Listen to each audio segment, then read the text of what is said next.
Amadurecer não é ficar velho antes do tempo, mas sim deixar de ser infantil quando a vida nos pede uma resposta de adulto. Bom, vamos lá. Nesse vídeo vou te contar quais foram os hábitos que aceleraram a minha transição para a vida adulta aos 21 anos. Na verdade, essa história começou bem antes. Eu estou até aqui com uma prova disso. Essa aqui é a minha primeira carteira de trabalho. Essa foto aqui com cara de menino. Eu tirei essa carteira, deixa eu ver aqui a data exata. 7 de fevereiro de 1985. Eu tinha 14 anos e logo no ano seguinte já comecei a trabalhar. O meu primeiro emprego, eu já falei aqui para vocês, foi como lavador de carro. O meu segundo emprego foi como office boy.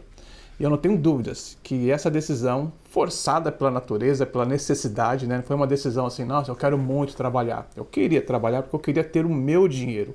Eu tenho certeza que, independentemente da sua idade, 15, 20, 40 anos, você não quer ser vista como uma pessoa infantilizada. Eu também tenho certeza que você já sabe que idade tem pouco a ver com maturidade. Eu conheço jovens que são bem maduros e adultos de meia idade que ainda têm comportamentos bem infantis. E eu vejo muito hoje os pais poupando os jovens da tarefa do trabalho. Os jovens ficam estudando até 20, 21, 22, 23, 24, 25, alguns até os 30 anos e ainda não trabalharam. A gente passa por uma fase que nós chamamos de geração neném.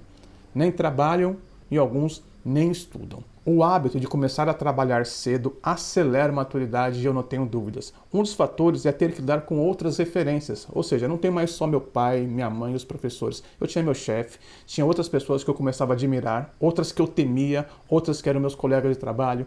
Tive que aprender a lidar com conflitos, com relacionamento. E tudo isso eu voltava para casa com muito mais experiência, com muito mais bagagem. Eu tinha outros assuntos para conversar com meu pai, com a minha mãe e com os meus amigos. Com poucos amigos, que a maioria não trabalhava, então não tinha muito sentido aquela conversa com eles. O ambiente que eu estava era muito bacana. E até hoje eu sonho com o meu segundo emprego na rua Líbero Badaró 377, no centro de São Paulo. Eu sei que em 2 anos eu tive um salto de maturidade, saindo da periferia de uma cidade lá de Guarulhos que eu morava, até São Paulo, aprendendo a andar de metrô, de ônibus, a circular na maior cidade do Brasil, tendo que olhar aqueles guias, convivendo com pessoas mais experientes, pessoas que já tinham faculdade. Isso me dava uma ambição, me dava uma vontade de estudar mais e querer também fazer faculdade. Ou seja, esse norte, essa bússola do trabalho puxou, acelerou. E o meu conselho é, se você tem filhos, se você é jovem, não demore muito para iniciar no campo do trabalho, porque é um campo social extremamente necessário para a gente desenvolver novas habilidades e encontrar a nossa identidade. E o segundo hábito que eu tenho desde cedo é o hábito da leitura. Como é bom ler! Você viaja, você conhece outras pessoas, outros mundos, você imagina situações, a sua mente começa a funcionar de um jeito que não funcionaria se não fosse por meio da leitura, porque ela te força a pensar. Lá naquele cantinho do meu quarto, que eu dividia uma beliche com meu irmão, eu lia. E ali eu imaginava o mundo.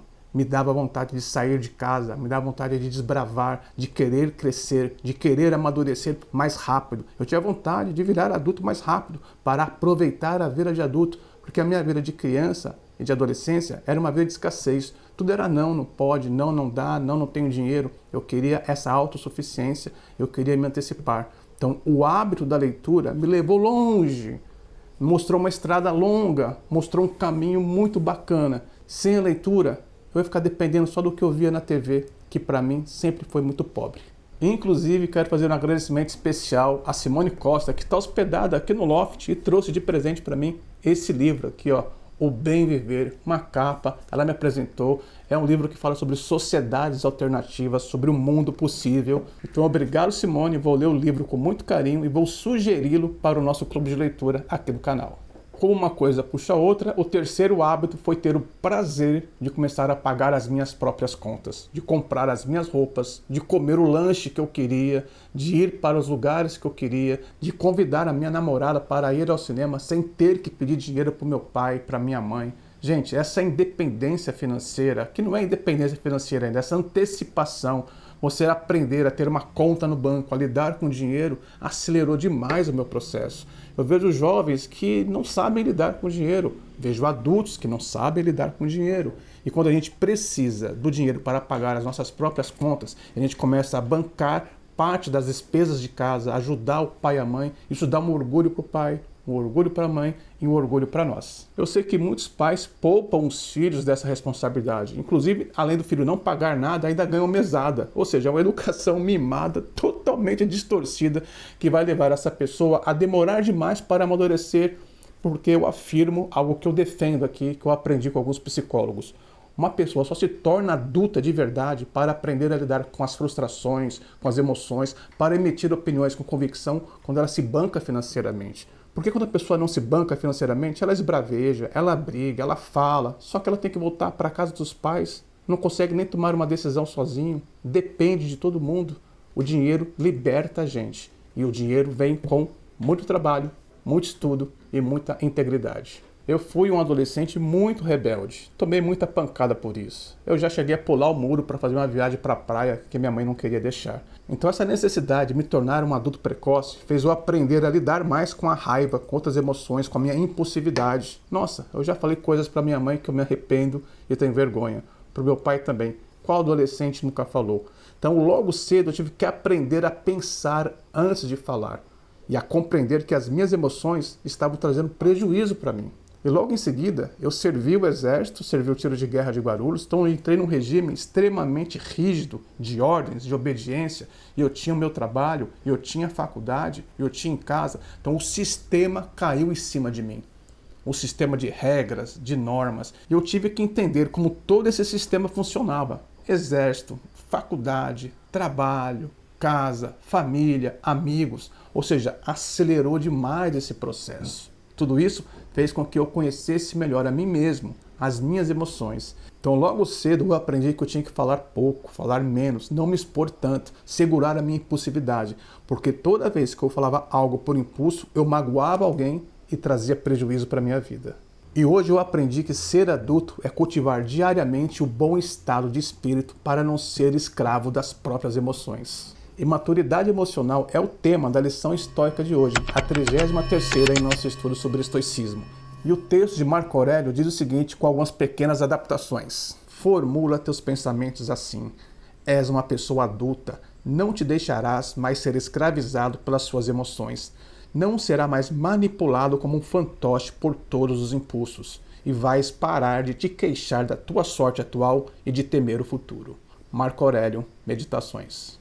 Eu já sei que tem muito seguidor aqui fã do Marco Aurélio e eu sou um deles. Então, sugiro que você leia Meditações e acompanhe diariamente nosso estudo sobre estoicismo baseado no livro Diário Estoico.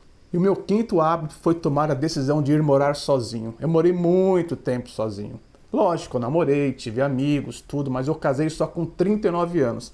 Então, dos 21 aos 39 anos, foi uma longa história morando sozinho em lugares diferentes. Na primeira vez que eu morei sozinho, na verdade, eu dividi um apartamento com um amigo, que foi o Assunção. E foi o Assunção, não foi a minha mãe, que me ensinou a fazer arroz. O meu primeiro arroz. Cara, foi uma atitude de liberdade. Chega de miojo, chega de pizza, chega de lanche. Um arroz, uma salada, um bife acebolado já livrou a minha vida de muitas roubadas que eu comia muito mal morando sozinho. Então a decisão de morar sozinho abriu uma porta totalmente diferente para a minha vida. Não tinha mais a mãe para colocar comida no prato, para lavar a roupa, não tinha mais o pai para pedir dinheiro, para pedir ajuda, não tinha mais o irmão para conversar. Tinha solitude, mas eu tinha também um espaço meu, um orgulho total. O meu guarda-roupa, o meu sofá, as minhas coisas. E eu limpava do meu jeito, não era ruim, mas era do meu jeito, não era do jeito da minha mãe. E eu comecei a criar o meu sistema de vida, a minha ordem de vida, o que naquele espaço era importante para mim. E quando moramos com outras pessoas, é natural termos visões diferentes sobre a organização, sobre a limpeza da casa, sobre os horários da casa. Então eu tinha os meus horários, eu poderia assistir filme até tarde, eu poderia dormir até tarde sem ser incomodado por ninguém, eu poderia simplesmente não fazer nada o dia inteiro, sem ter nenhum tipo de cobrança, ninguém estava me vendo ali, não tinha nem internet na época. E eu lembro quando eu saí de casa só com roupa, né? Não tinha mais nada, só tinha roupa e um apartamento vazio. E aí nós fomos comprando algumas coisinhas e montando o apartamento de maneira bem devagar. Primeiro a cama, depois a TV, coloca um rack ali, um fogãozinho, um fogão de acampamento de 2 bocas nós começamos e assim foi.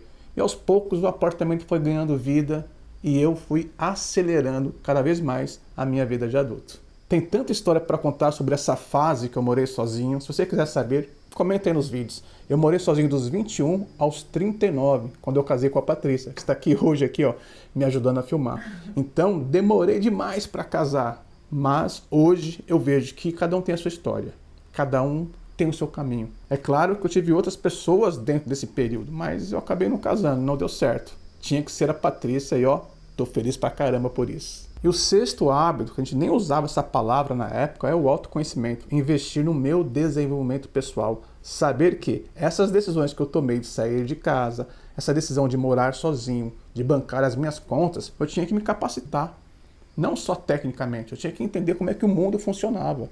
Eu tinha que entender o sistema, tinha que entender a lógica das coisas. E eu fui atrás dessas informações, fui me capacitando, fui amadurecendo. E tudo isso foi me fazendo descobrir um outro Janine, cada parte de mim, as partes boas e as partes ruins.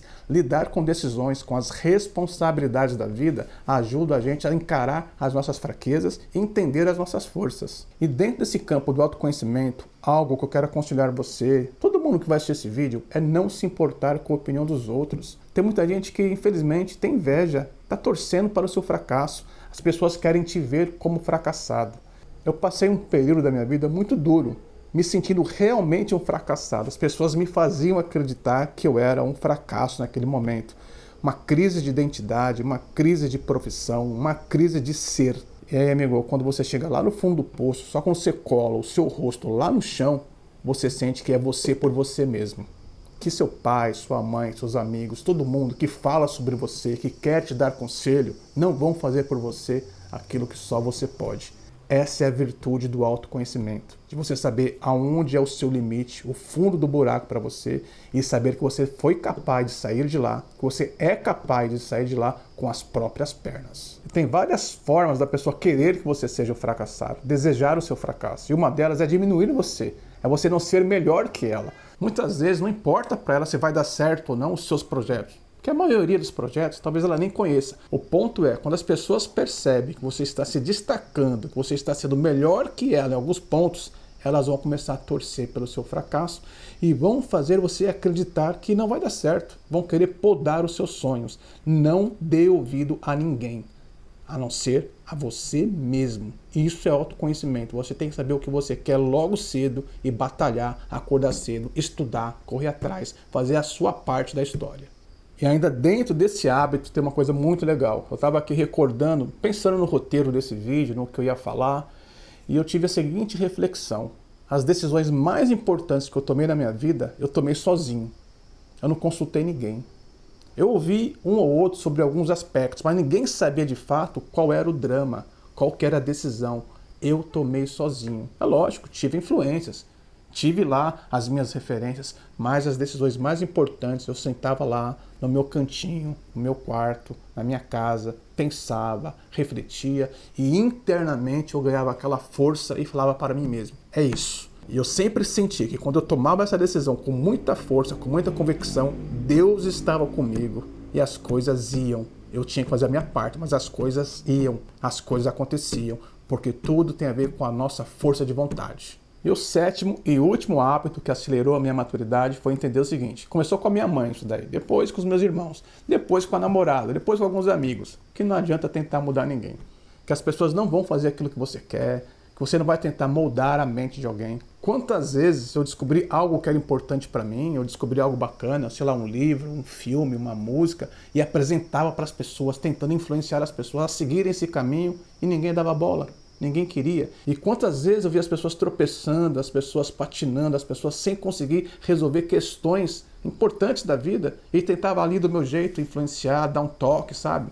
Falando, não é por aí. Amigos meus que infelizmente se perderam nas drogas, se perderam no mundo do crime, alguns foram presos, alguns já morreram, porque eu não sou melhor que ninguém. Porque de onde eu vim, meu amigo, a minha mãe tinha muito medo que a minha vida não desse certo. Ela batalhou demais. A minha mãe é uma guerreira, uma rainha. Eu sou muito grato a ela. Estou falando de mim não para me vangloriar, porque eu estava torto. Eu estava muito torto. Essas coisas que eu estou falando aqui para vocês ajudaram a me consertar, ajudaram a me colocar no caminho, a me colocar no trilho, porque senão eu teria ido por um caminho que muitos amigos meus, infelizmente, foram. Deixa eu abrir um parênteses aqui. Quando eu falo eu, é que eu estou falando sobre mim, sobre a minha experiência, sobre aquilo que eu conheço. Eu não estou me vangloriando. E o mérito não é todo meu. Eu tive mãe, eu tive pai com problemas, mas eu tive. Eu tive irmãos, eu tive amigos, eu tive chefes, eu tive colegas, eu tive a leitura, eu tive outras experiências que abriram a minha mente. O meu papel foi só tomar as decisões melhores, algumas sim e outras não. E assim, nessa jornada, acontece a maturidade, com erros e acertos. Feliz seria eu se tivesse conhecido o estoicismo antes. Entendido isso, que a gente não tem controle sobre as forças, sobre os fatores externos, que a gente só tem controle sobre as nossas escolhas, sobre as nossas decisões. Então, aprender a gerenciar as nossas emoções, ter clareza mental, que foi todo o tema de janeiro, dos vídeos de janeiro e agora em fevereiro, todos os assuntos irão permear a gestão das nossas paixões, das nossas emoções, para deixarmos de ser crianças em corpos de adultos e assumirmos o destino da nossa vida. E hoje quero agradecer todo mundo que já assistiu os 31 vídeos de janeiro. Vocês não sabem a alegria que é as pessoas escrevendo presente nos comentários, as pessoas trazendo ali as suas experiências, as suas reflexões. Participe dos comentários, interaja com outras pessoas, transforme esse espaço diário em uma comunidade de aprendizagem. Assim, todos iremos amadurecer juntos. Um abraço e até amanhã.